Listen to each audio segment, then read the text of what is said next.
का जिसने अंत किया, विकास दुबे की पलटी गाड़ी, उस आईपीएस को योगी ने बुलाया वापस। पहले मिली थी सजा, अब अतीक को गुजरात से लाने की जिम्मेदारी मिली। क्या फिर पलटेगी गाड़ी?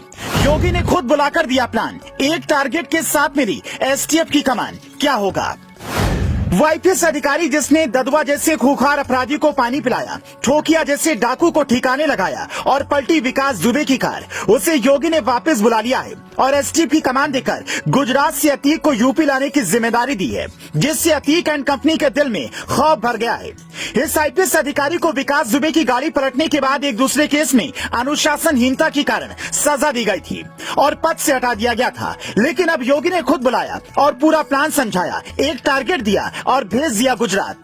जहां अतीक पहले से ही जेल में है, उसे यूपी लाना है। ये काम एक हफ्ते में निपटाने का टारगेट अधिकारी को मिला है। अतीक का परिवार भी इसलिए डर रहा है क्योंकि अपराधियों के लिए इस अधिकारी का नाम ही काफी है। अनंत देव तिवारी जीआरपी में डीआईजी के पद पर तैनात थे, जो उन्हें सजा के तौर पर मिला था। लेकिन होली से ठीक एक दिन पहले योगी की तरफ से बुलावा आया और कहा गया कि बनवास खत्म हुआ, बैग पैक कर लीजिए।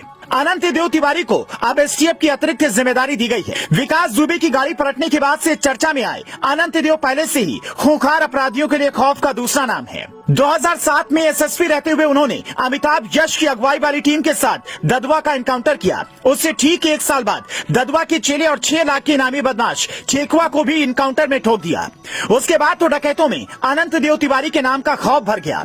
योगी भी ऐसे अधिकारियों को पसंद करते हैं, तभी तो सजा पूरी होने से पहले ही सीएम ने अनंत देव तिवारी को वापस बुला लिया। आईपीएस अनंत देव तिवारी अपनी अलग कार्यशैली के लिए जाने जाते हैं। उन्होंने अपराधियों के खिलाफ सख्त रुख अपनाया तो 2017 में आजमगढ़ के पुलिस कप्तान के तौर पर उन्होंने हिस्ट्री शीट लिस्ट को खत्म करने का भी साहस दिखाया।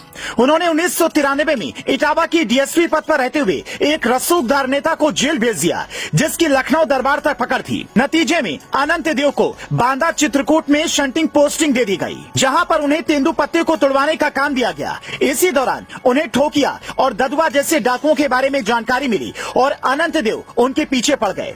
इन्हीं के खौफ से अतीक अहमद ने अदालत में अपनी सुरक्षा को लेकर गुहार लगाई। उसकी बहन ने रोकर प्रेस कॉन्फ्रेंस की। अतीक की पत्नी पहले ही कह चुकी है, मेरे पति का एनकाउंटर हो सकता है। ये डर मंत्रियों के बयानों के बाद और भी बढ़ गया है, क्योंकि उन्होंने खुलेआम गाड़ी पलटने की बात की है। उधर उमेश पाल हत्याकांड में 2.5 लाख के इनामी बदमाश साबिर के भाई जाकिर की लाश गंगा के कछार में मिली है। उसके साथ क्या हुआ अभी तक साफ नहीं है, लेकिन अगले हफ्ते अतीक को गुजरात से यूपी वापस लाया जाना है, जिसकी कमान एसटीएफ के हाथ में है और एसटीएफ की कमान अनंत देव तिवारी के हाथ में है। एनकाउंटर स्पेशलिस्ट आईपीएस अधिकारी को सीएम से सीधे ऑर्डर मिला है, तो क्या होने वाला है आप खुद समझदार हैं। लेकिन अभी भी उमेश पाल हत्याकांड में ज्यादातर आरोपी फरार हैं। 2 को पुलिस ने एनकाउंटर में ढेर कर दिया और बाकी के लिए कोलकाता से काठमांडू तक रेड की जा रही है। कहा जा रहा है कि अतीक का बेटा अपने साथियों के साथ नेपाल निकल गया है और योगी ने अधिकारियों से कहा है कि पाताल से भी लाना पड़े तो लाइए। प्रदेश की सुरक्षा व्यवस्था पर हमको कोई सवाल नहीं चाहिए।